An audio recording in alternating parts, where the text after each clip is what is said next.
जन्माष्टमी के दिन द्वारका मंदिर में हुआ श्री कृष्ण का बड़ा चमत्कार देखकर आपके भी होश उड़ जाएंगे। द्वारका भगवान श्री कृष्ण की नगरी, जहां हर आस्थावान व्यक्ति अपने जीवन के अंतिम क्षणों में श्री कृष्ण के चरणों में लीन हो जाने का सपना देखता है। इस नगरी का हर कण कण भगवान की महिमा में ओत प्रोत है और यही इस पवित्र भूमि में जन्माष्टमी के दिन एक अद्भुत चमत्कार हुआ, जिसे देखकर हर किसी के रोंगटे खड़े हो गए और लोग उस बूढ़ी महिला की भक्ति को देखकर भाव विभोर हो उठे।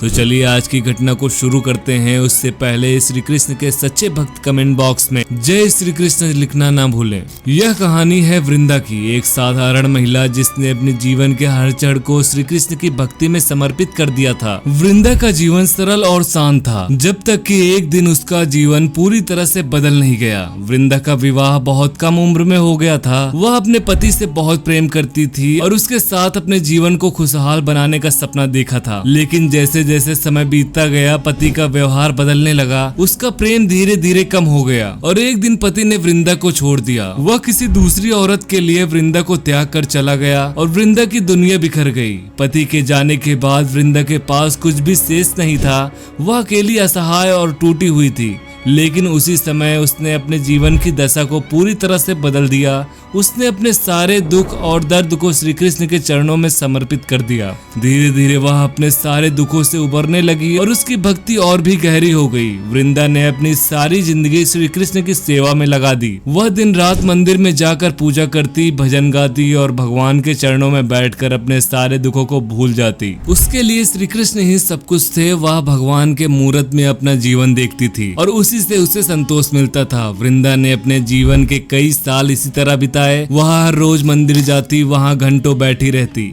उसकी भक्ति और सेवा के कारण मंदिर के पुजारी भी उसे बहुत मानने लगे थे।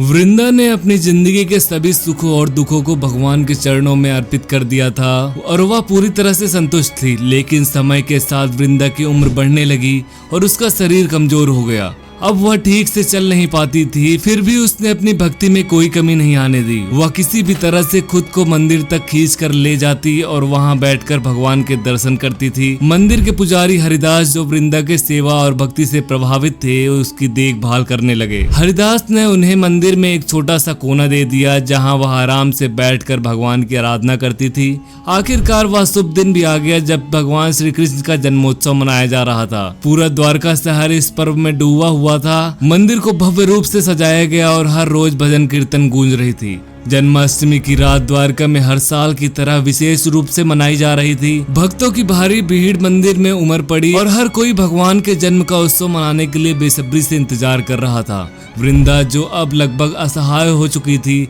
फिर भी अपनी भक्ति में कोई कमी नहीं आने दी। वह जन्माष्टमी की इस पवित्र रात को भगवान श्री कृष्ण के दर्शन करना चाहती थी, लेकिन उसकी हालत ऐसी नहीं थी कि वह अपने बल पर उठ सके और मंदिर जा सके। उसकी आंखों में आंसू आ गए और उसने भगवान से प्रार्थना की कि वह एक बार उसे अपने दर्शन करने का मौका दें। उस रात मंदिर में भगवान के जन्म की घोषणा हो रही थी, तभी कुछ अद्भुत घटित हुआ। वृंदा, जो अब तक अपने कोने में बेहोश की हालत में पड़ी थी, अचानक उठ खड़ी हुई। उसके चेहरे पर एक अद्भुत चमक थी और उसकी आंखों में भगवान के प्रति अटूट प्रेम झलक रहा था। वह धीरे धीरे लेकिन दृढ़ संकल्प के साथ भगवान की ओर बढ़ने लगी। मंदिर के पुजारी हरिदास, जो हमेशा उसकी देखभाल करते थे, यह देखकर चौंक गए। वह सोचने लगे कि आखिरकार इस बूढ़ी औरत में इतनी शक्ति अचानक कहां से आ गई।